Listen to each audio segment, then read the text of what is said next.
বাংলার অন্যতম প্রধান পূজিতা দেবী হলেন মা কালী।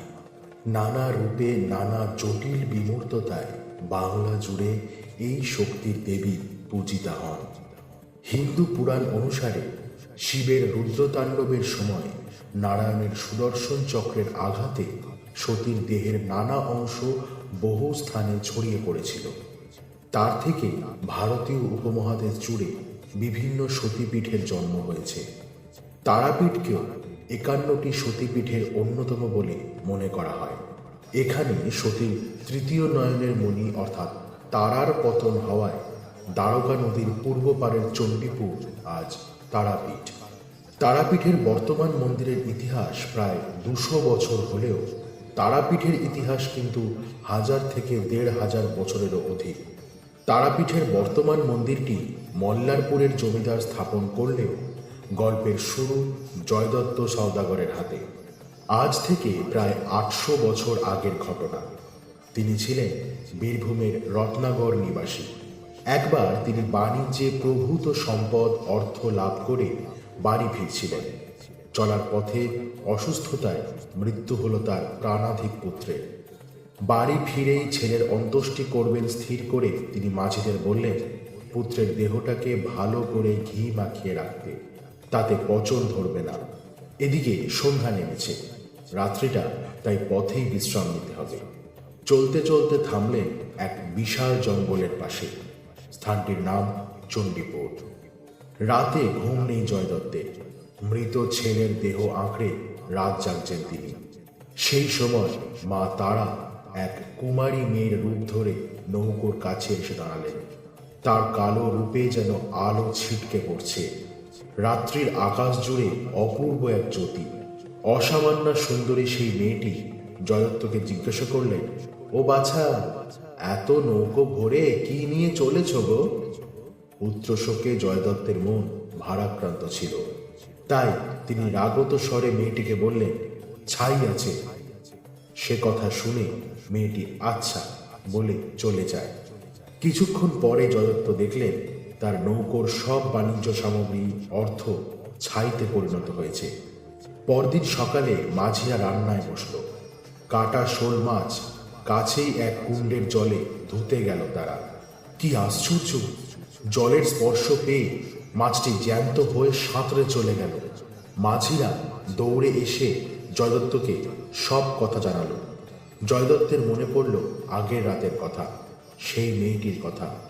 তখন পুত্র শোকে কাতর হয়ে বারবার তিনি বলতে লাগলেন, মাগো দেখা দে, কে তুই মাগো? আমাকে এমন পরীক্ষা করে গেলি, আমার ক্ষমা কর মা, আমার সন্তানকে বাঁচিয়ে দে।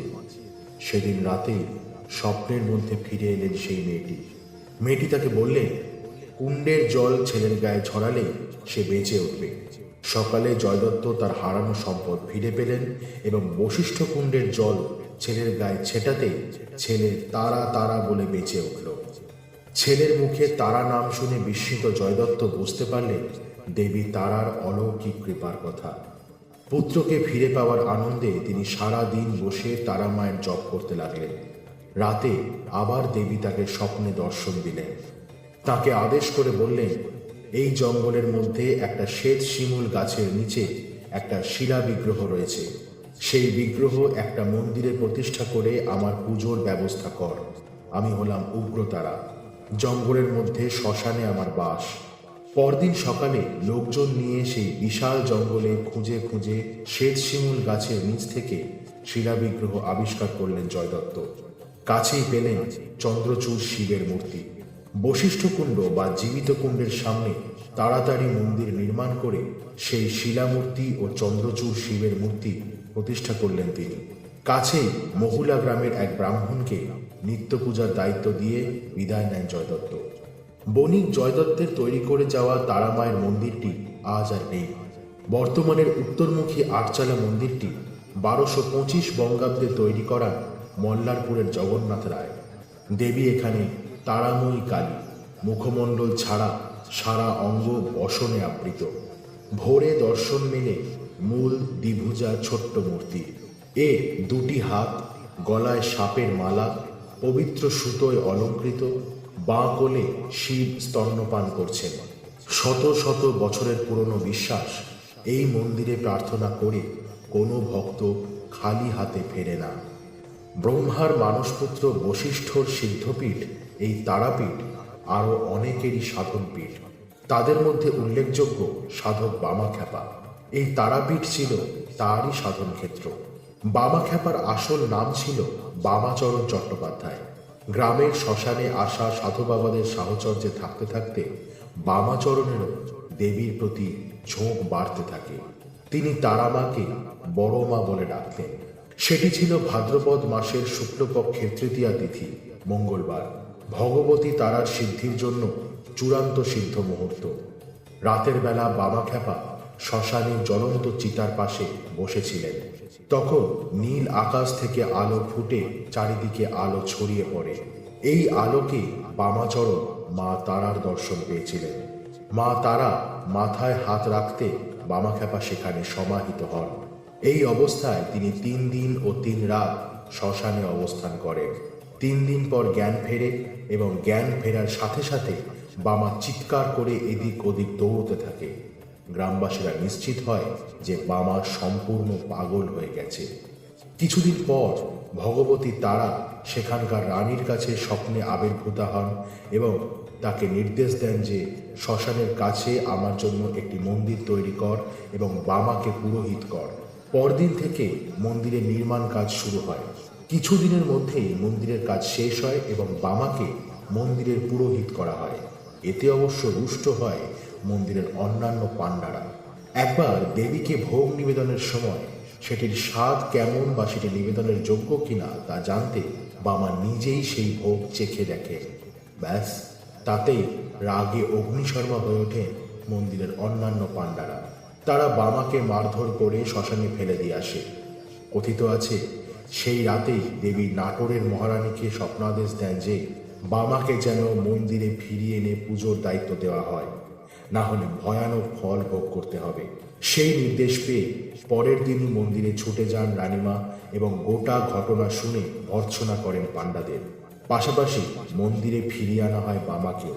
শোনা যায় তারপর থেকে মন্দিরে অবাধেই বিচরণ করতেন বামাখ্যাপা।